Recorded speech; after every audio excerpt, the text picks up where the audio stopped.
Olá, cumprimento a todas e todos que estão assistindo a esta apresentação no Controle 2020. Eu me chamo Fernando e com Flávia e Ladijane construímos este trabalho centrado na área da educação a partir de uma leitura dialógica entre a psicologia histórico-cultural e a psicanálise. Nosso objeto de estudo centra-se nesta problemática, como o roleplay game, RPG digital, pode ser usado como instrumento de aprendizagem escolar. Tivemos o objetivo de refletir o uso do RPG digital como instrumento de aprendizagem escolar, a partir do qual se permite a consolidação de uma prática educativa imersiva de apropriação de conhecimentos no contexto relacional que perpassa a interação entre estudantes e professor. Em nossos estudos teóricos, achamos construtos reflexivos importantes para essa discussão. Lima faz ponderações particulares em relação ao que denomina cyberespaço e o uso deste pelos jovens que o vivenciam na dinâmica psíquica própria de seu tempo subjetivo. Dinâmica que envolve a passagem das dimensões do privado ao público e que, no balanço da web, como metaforiza Julieta Jerusalensky, pode permitir ao sujeito a construção de um sentimento de pertencimento, em que se faz possível um processo identificatório, ainda que imaginário.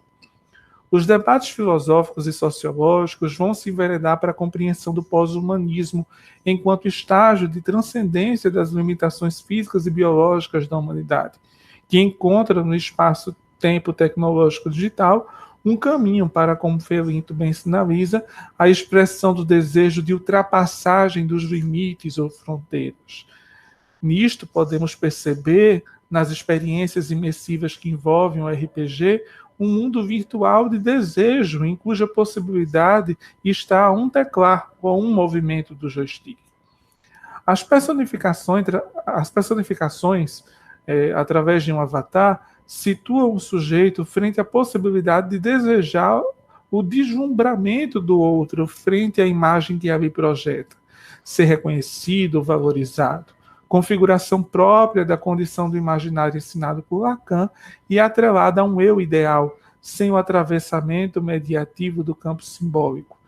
Essas mesmas personificações na rede digital, quando oferta ao sujeito um encontro com a possibilidade de não apenas ser reconhecido por este outro, mas construir meios de fazer-se reconhecer, para tal empreitada, situa-o num salto qualitativo que o conecta ao simbólico da cultura e à inscrição da alteridade, um ideal de eu. Ou seja, não apenas repete e reproduz e se aliena ao discurso pelo qual sente-se determinado, mas apropria, cria e transforma seus objetos culturais. Vygotsky escreveu sobre a importância da imaginação para a aprendizagem humana. No jogo e na brincadeira, o sujeito pode apropriar significações de si, do outro e de seu contexto histórico-cultural, algo que apenas se faz possível pela interação com esse outro social que ocupa uma função mediadora para o sujeito em constituição. A aprendizagem escolar tem um propósito, que é a vida no laço social. Formar pessoas cientes e críticas de sua própria história, com seus pares da cultura. Logo, aquelas didáticas oratórias do ensino tradicional, que envolviam a imposição de um conhecimento, diante desse propósito, elas perdem o sentido.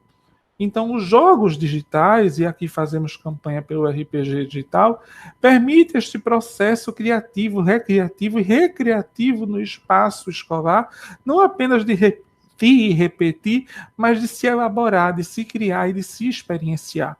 O termo campanha no RPG conota essa ideia de aventura, de missão, que um grupo de jogadores, a partir de uma narrativa, põe-se a trilhar. A experiência da aprendizagem também pode ser uma campanha, também pode ser uma experiência, também pode ser uma vivência, uma aventura.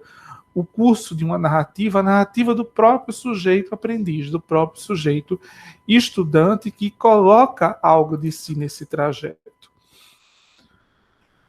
Este trabalho é oriundo da minha pesquisa de mestrado, em que realizamos sessões de imersão do universo do jogo Ragnarok, RPG, com 8 estudantes do 6º ano do ensino fundamental, de uma escola privada da região metropolitana do Recife, e vivenciadas de forma atrelada ao ensino da disciplina Ética e Cidadania.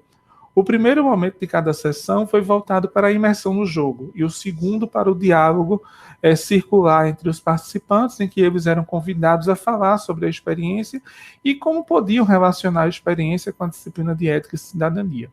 Neste trabalho, particularmente, vamos apresentar apenas um recorte interativo desta pesquisa, que foi qualitativa e participante. Então, aí temos a interação, em que assim fala: como é para equipar? Não entendi. Pergunta a todos.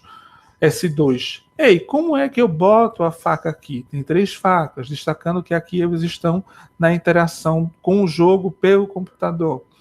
S3 fala: olha aqui, vai aparecer. Levanta, vai em direção a S1 e S2 e aponta para a tela mostrando como realizar o procedimento a seus colegas.